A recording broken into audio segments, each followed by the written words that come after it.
Hello and welcome to StratNews Global and Surya Gangadharan. In Books Corner, I have with me Claude Arpi, who's written a seminal work, the fourth volume of his Tibet series. And we're going to talk to him not only in the context of Tibet, but also in the context of what's going on in eastern Ladakh in the past few months. Mr. Arpi, thank you and welcome. Thank you. Thank you to you.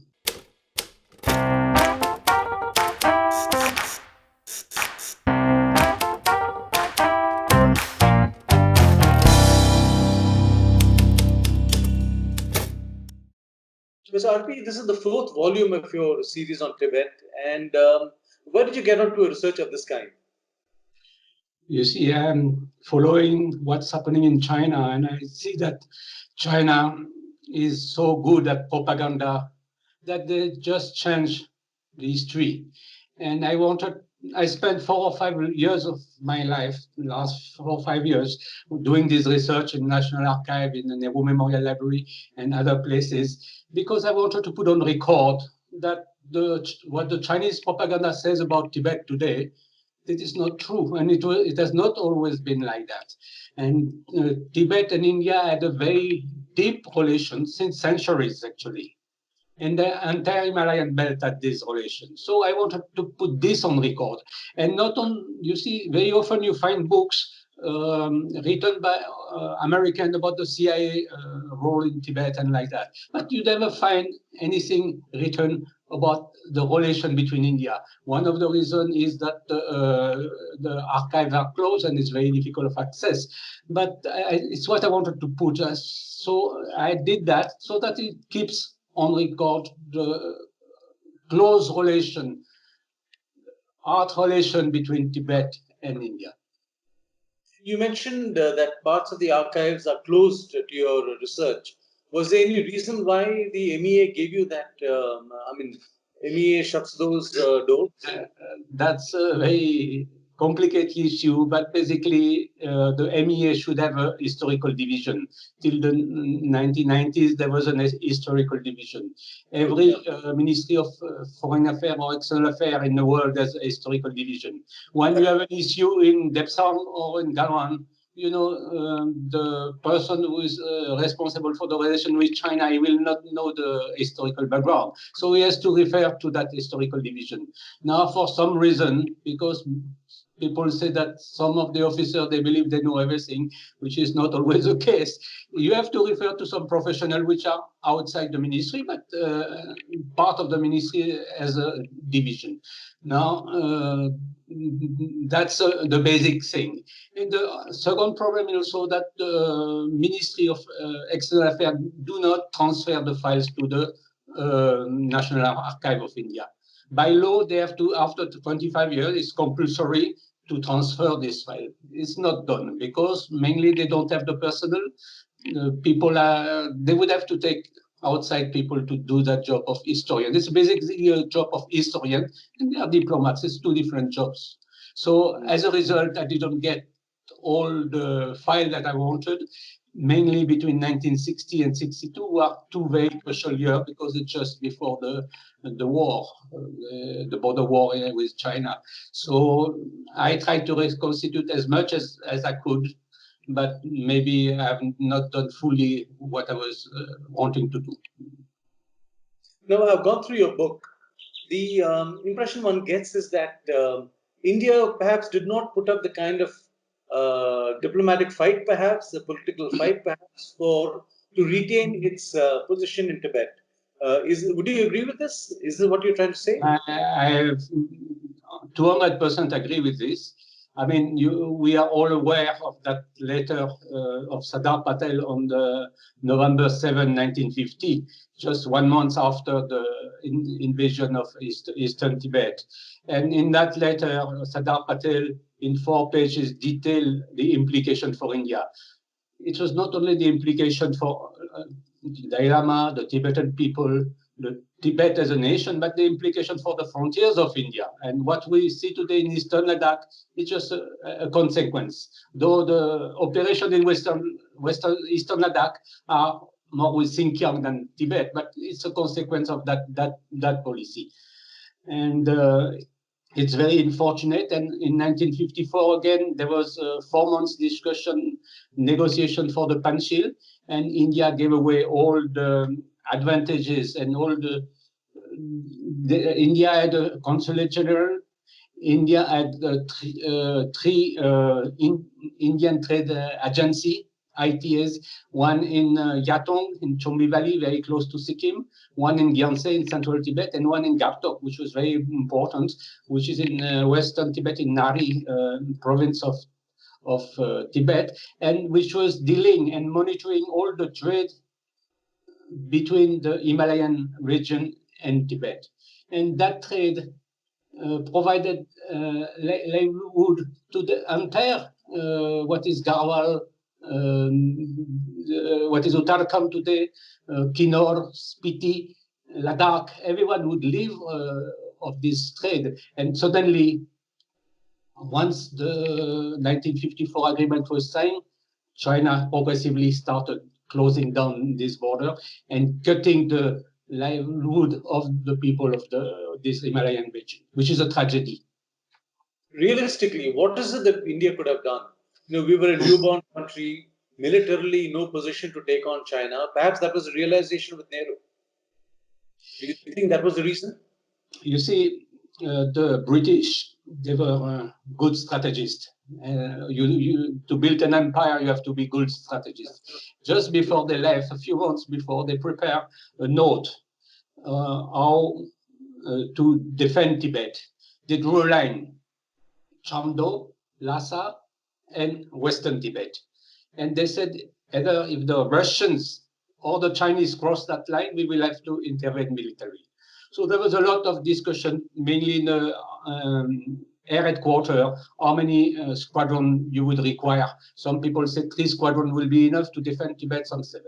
Now India became independent and became pacifist, idealist, romantic, and said that we should be friends with everybody, and China and India had the same history of colonialism, so we should be friends. So it's totally change of mindset.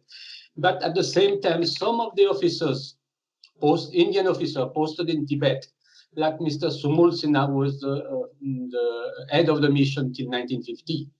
Till 52, sorry, and Harishwar Dayal, who was a political officer in Sikkim, suggested that if the Chinese invade Tibet, let's take Chumbi Valley and force them to negotiate. So that was one possibility. Of course, it was rejected absolutely by the government of that time, and but it was certainly one of the possibility. And another one that I should mention, that General Natu Singh, who was Army Commander, Eastern Command, who was very bright and who would speak very frankly, including to the Prime Minister, wrote, "Give me a brigade. I will defend Tibet, and I will stop their advance." But it was a political choice. And it happened now. It's very difficult to undo the political choice which has been done in the past. Tell me about Kailash Mansarovar. Given the historic and traditional links with Ladakh, is there a case for saying that Kailash Mansarovar actually belongs to us? I mean, is that tenable?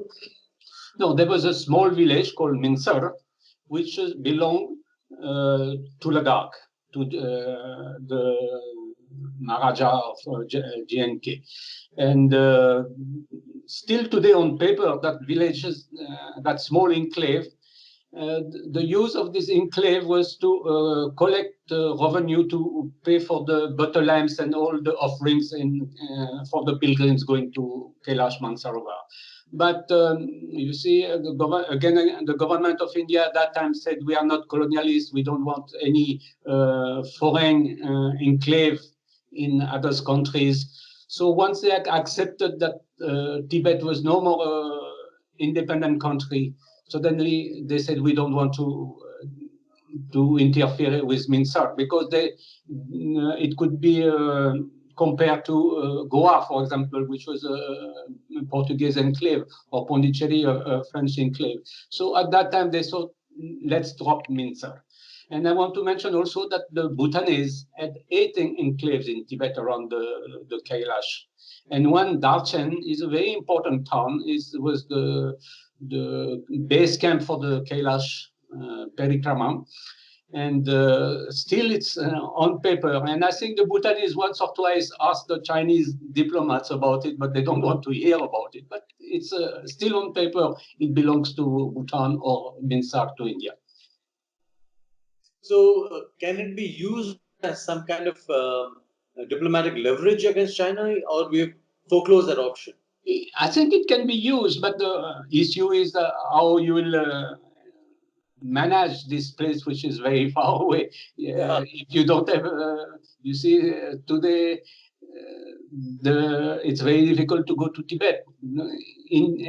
Apart from the 3 trade ports in Liput, Klek, Chipkila, and Natula, which are open only for the local population and for a restricted amount of time. And when they go to Tibet, they stay a few hours and come back. Otherwise, a normal Indian citizen cannot go to Tibet. You have to remember that before the 1954 Panchil, so-called Panchil agreement, Indian could travel to Kailash Mansarovar without a visa, without any papers. And it's what India lost. When in 1950, when India did not intervene and put its foot down to the invasion of Tibet, India lost so many things like that. Any Indian could go. Now you have a very complicated Kailash Yatra, which is organized by MEA. I mean, complicated in the sense that only a few hundred people can go every year. This year it's cancelled again.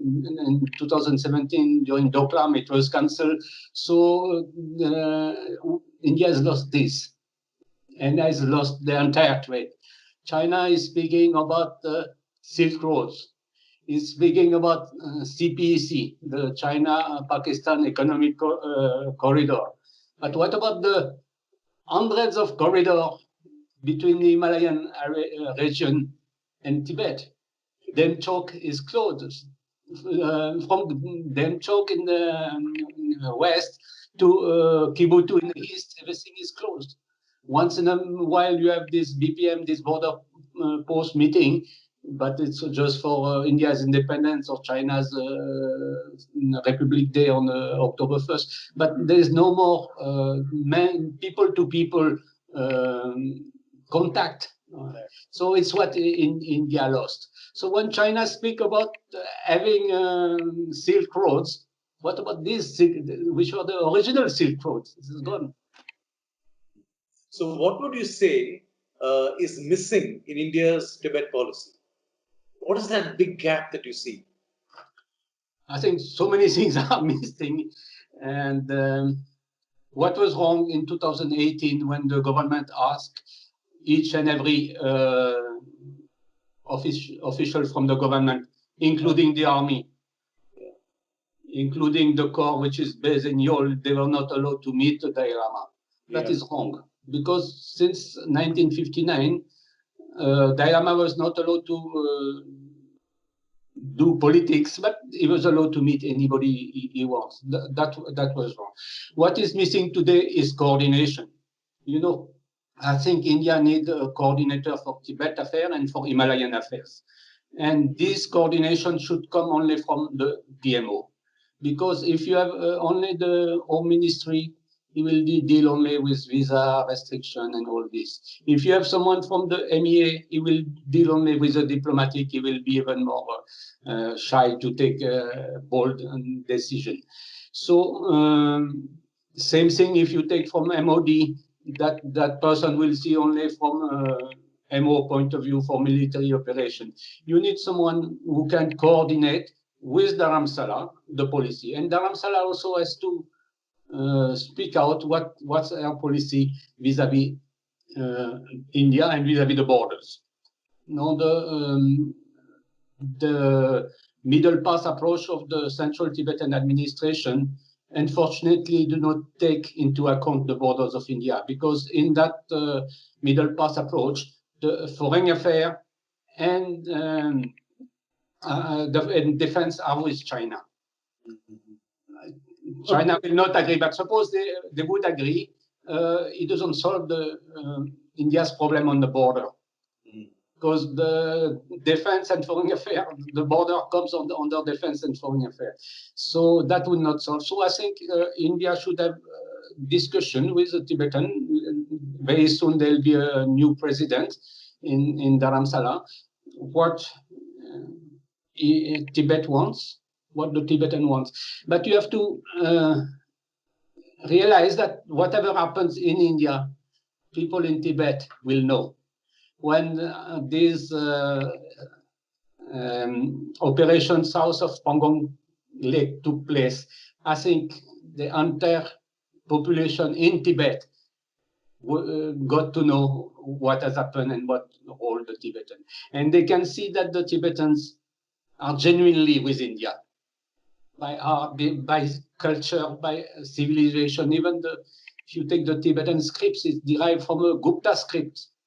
Yeah. So their religion derived from the Nalanda tradition. So Tibetan are much closer to India than to China. And whatever happened in India, it has consequences.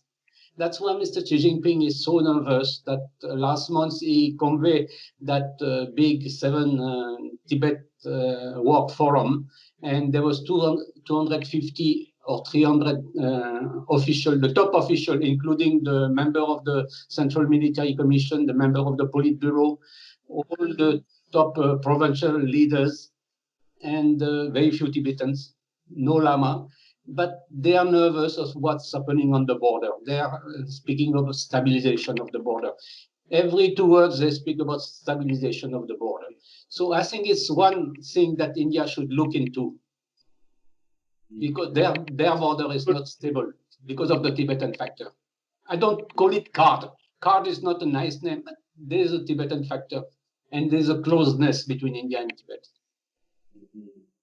How would you say we've used this Tibet factor, as you put it? Have we used it at all?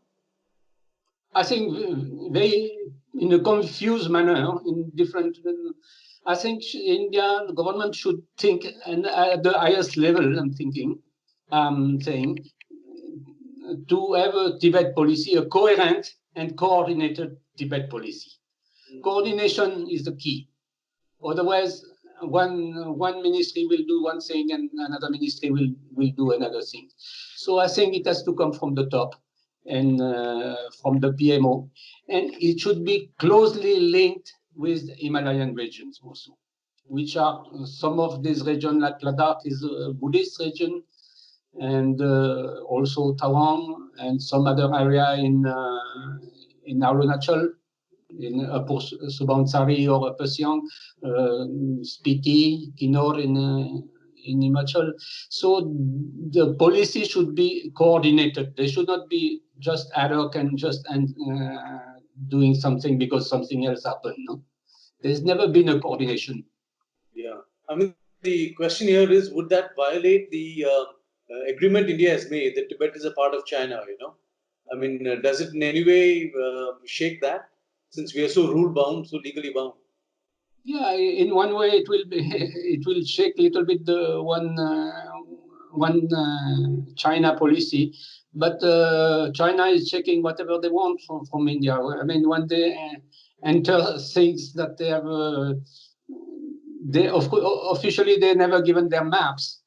In 2003, they showed the maps. For 20 minutes, they withdrew the maps, but it was more or less an agreement that the LAC is there, or in some places there's 2 perceptions, so there's a gap in between, and this gap will be patrolled by both parties. But they go back to their agreement. That's the main issue. Vis-a-vis Tibet, they've gone back on the 1951 agreement, the 17 points agreement. They had told the Dalai Lama, you keep, nothing will change for the internal autonomy of Tibet. We will just look after your defense. They didn't follow what they promised. Same thing in 1954. In 1958, they had an agreement with Barawati. You know what is strange? That it's not strange, but it is Chinese way of doing things. They signed in April 29, 1954, the Panchil Agreement. 1.5 months later, they enter into Barawati. And if you look at border issues, border is defined by a watershed. Now, the watershed is absolutely clear in that area of Barawati. It's Tunjumla. The pass is called Tunjumla. South of Tunjumla is India, north is Tibet. But 2 months, less than 2 months after 54 agreement, they start entering and say it's our territory, not acknowledging that the fact to define a border is the watershed. What do you do? So in 58, again, there was a long negotiation for the Barawati, and they had agreed that both parties had agreed. India wanted to do a gesture because it was the first time that the border was negotiated. They said both parties, you can patrol without arms. Yeah. Next year they bring weapons. Yeah. You do. So it's a long history of breaking promises, breaking agreement. I'm not speaking about more recent, 93, 96, 2005. They agree the guidelines to solve the border issue. They said the inhabited area will not be changed. So India understood very clearly that they will not claim Tawang. 2-3 months later, they start again claiming Tawang. So it's difficult to deal with. And we know about the 5 round of talks at the corps commander level. They say something, and that's a difficult issue. I don't know what is the solution to. No, what does it tell you about India, the way we negotiate, perhaps our inability to gauge what the Chinese are thinking or doing or plan to do, that we don't read the Chinese properly? I think in India, in the past, I think it's much better. I think, for example, the minister, Dr. Jaishankar, and can read better. In the 50s and 60s, nobody could read. They would read China with their own mindset. Yeah. There is that story when Mr. A.P. Venkateshwaran was the ambassador in China in the early 80s. The Politburo Chinese Communist Party was very fond of having movies. So the Indian embassy was lending movies to them. So one day they give Gandhi, the movie on Gandhi. Yeah. And they return it after 1 week. And Venkateshwaran asked the person, the official who returned it, how did the Politburo like it? It's very nice. They said, but what is this non-violence? See, you speak 2 languages. I think now among the youngsters, I think especially in the army, many officers are interested by China. There's not enough who are learning China, but unless you understand China, to learn the language and something I've not done, but you can't understand who you're facing, and it ends up badly. So, last question: in the current standoff in eastern Ladakh, does that tell you that India is now prepared to make that jump from a rather passive and very subdued kind of attitude towards China to something a little more assertive?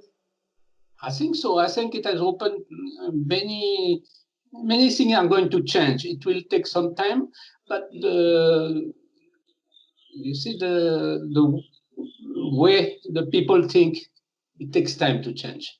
But something, for example, very clear. For example, the negotiation have been held at the 3 levels. Against when Dr. Jaishankar met Wang Yi in Moscow, in the 5 point they mentioned, the main negotiation held by the army, by the corps commander and his counterpart, with only a major general. It's held at the SR level, the special representative, NSA, Mr. Doval, and his counterpart, Wang Yi again, and also at the joint secretary level, the joint secretary East Asia. So that is a change. If you look at the 50s, 60s, the Ministry of External Affairs would have a monopoly on this type of negotiation. There's no, what is wrong in this, that the Ministry of External Affairs cannot have the knowledge of the border that the army commander has. The present corps commander has been DGMO, DGMI, the Director General of Military Operation and Military Intelligence. You know each and every corner. They know the strategic that if you change 100 meters the LAC or the perception of the LAC, it will have huge implication for infrastructure you make. So this knowledge has not been with the Ministry of External Affairs because it's not their role. So in 1954, the big blunder was that they did not involve at all anybody from the defense side or even from the security side. So today, that's a huge progress already. So and India started also to retaliating in different ways. Okay, you do this to us on the border, TikTok finish, and hopefully 5G and all will follow. So they will slowly understand. Unfortunately, I don't know why China is like that, but they understand only this type of language. And nobody wants a war, but you have to. If India remains firm, I think Mr. Xi Jinping will have a lot of problems within his own party, and he will be questioned. Now, next month, the fifth plenary will take place. They're supposed to discuss economic issues, but I'm sure they will ask him, why did you go in that thing? What you were planning to get? What are we benefiting? Even if they are hiding to their own people the truth, that it will be asked in the party. So I think India should hold very firm, even if it takes time. It will take time. It will not be a lot of resource, a lot of energy. We'll have to go into it, but India should hold firm. And Tibet, if it's not a card, at least it's a very important factor. So this, with a better coordination with Dharamsala, and something could change. So anything else planned on Tibet, Mr. Arpi? Any other book? I've written 4, so I don't know. Now I'm concentrating. I'm working on the border issue and the history of the border because not much has been written, and I've written too much on Tibet. And no, but I was very gratified to have been able to put it on records that the very close relation between Tibet and India. Because now we call it China-India border, but it has been for centuries and centuries Tibet-India border. And you didn't need to have one division in Demchok or one battalion even. People were crossing the border. Yeah. People knew where was the border. There was no question of LAC. LAC is another invention of China also, which doesn't help India. So people were crossing the village of Demchok, they were in Ladakh, or going to Tashigang in Tibet, they were in Tibet. And who cares for the ridge on the right or the ridge on the left? Yeah. But now every ridge has to be fought for, otherwise it's taken by the other side. So something India lost so much. I think that letter from Sardar Patel, which was drafted by Sir Girja Shankar Bajpai, was the Secretary General of the Ministry of External Affairs, and was distributed to to Rajaji, to President Rajendra Prasad, to KM Munshi, to all the leaders. And that was an important letter because it shows that many of the top leaders in India realized that India was losing a frontier, a peaceful frontier. So by losing Tibet, of course, Dalai Lama has lost his country. Tibetans are refugees now in India, but India lost so much also. It lost border. Yeah. And a border which was not a barrier, it was all the monks from Ladakh in 1962 when my book and there was 400 monks from Ladakh. Yeah. They managed to take them out just before the war, but and they were free. They no passport, no paper, no identity. They were just going because it was like that for centuries. Same thing with town. What to do? So looking forward to your next book, Mr. Arpi, and thank you for this interview. Looking forward to talking to you again. Thank you. Thank you. Thank you, sir.